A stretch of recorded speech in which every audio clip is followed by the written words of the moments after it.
صدقہ جو جب بھی خرید و فروخت والے ہوتے ہیں تو وہاں گناہ اور شیطان آ جاتا ہے فوراً، آپ سے ایسی باتیں کراتا ہے جس میں گناہ ہو جاتی ہے، جیسے یہ سب سے اچھی چیز ہے، یہ یوں ہے، مبالغہ کر لیتا ہے آپ نے اپنی چیز کا، اور اس کے بعد کیا ہوتا ہے بولے گا اب اس کمائی میں گناہ شامل ہو گیا، یعنی گفتگو میں بات ہوگی جیسے کہتے ہیں جی تمہیں کسی جگہ ایسی شے نہیں ملنی، اب یہ دعوت تو غیب کا ہے، ایسے تو کہہ ہی نہیں سکتے، لیکن مبالغہ ہوتا ہے، قسم بھی کھا لیتا ہے، تو فرمایا گناہ اور شیطان حاضر ہو جاتے ہیں جب تم بیع و شراء کرتے ہو، فشوبوہا بالصدقۃ، لہٰذا اس میں صدقہ شامل کر لو تو تمہاری پوری کمائی طیب، حلال اور وزنی ہو جائے گی، اور وہ اتنی جلدی ختم نہیں ہوتی۔ اس کی مثال بالکل ایسے ہے کہ جیسے پہلے زمانے میں بیل کے ذریعے گندم نکالتے تھے،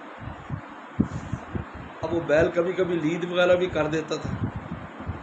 اب اس کا کوئی ٹائم تو ہوتا نہیں تھا کہ اس کو الگ لے جائیں، تو علماء نے کہا کہ بھئی اس میں سے کچھ گندم صدقہ کر دو، یہ سمجھ کر کہ ویسے چلی گئی تمہاری پاک ہو جائے گی،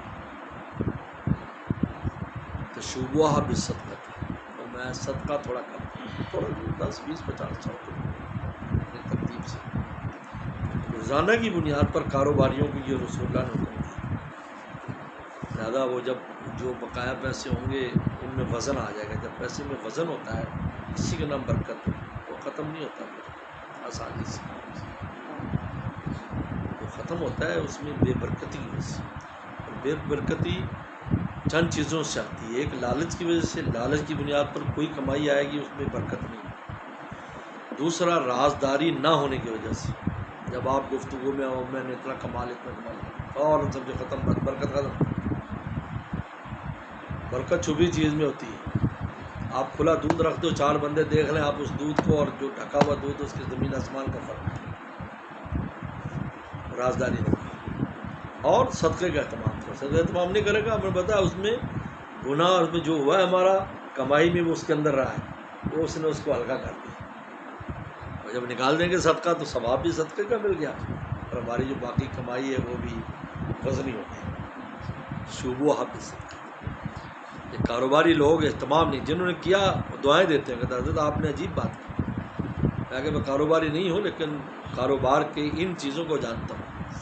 لوگوں کی بھی ڈیل پوری نہیں ہوتی، 10 بندوں کو شو کرتے ہیں جب میری ڈیل ہو گئی بس حل ہے، پر حضرت مطلب کسی جادو کا کم ہوندے رہ گئے، بھائی تو نے بتایا ہے کیوں، بھائی تو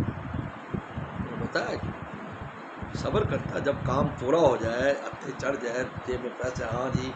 ڈیل ہوئی، مجھے اتنا پیسے مل گئے، پھر وہ بھی اس کو بتاؤ صرف جو آپ کا خاص ہے، ورنہ میں تو کہتا گھر میں بھی نہ بتاؤ، گھر میں بتانے کی ضرورت نہیں، ہاں ابا میں اس کو دعا کے لے کہو، بڑا ہے اس کو کہا جی میری ڈیل ہو رہی ہے آپ دعا کر دیں، وہ جو آپ کے لیے دعا کرے، یار 200 بتائیں گے وہ تو ویسے پیٹ میں درد ہو جائے گا، آج کل تو حسد کا مادہ ہے، آج جادو آج زیادہ کیوں ہے، آج بہت جادو ہے، اس لیے کہ نفاق ہے لوگوں میں، جرت نہیں ہے مخالفت کی، تو وہ پھر پیٹھ کے پیچھے سے وار کرتے ہیں، پیٹھ کے پیچھے وار جادو ہے، جادوگر کو جا کر 10,000 روپے دے دیے، نام دے دیے، وہ اپنا کام کرتا رہتا ہے، یہ اپنے کام میں لگا ہوا ہے، وہ بیچارہ بیڑا گھر اگلے کا بیڑا گھر کھول رہا ہے،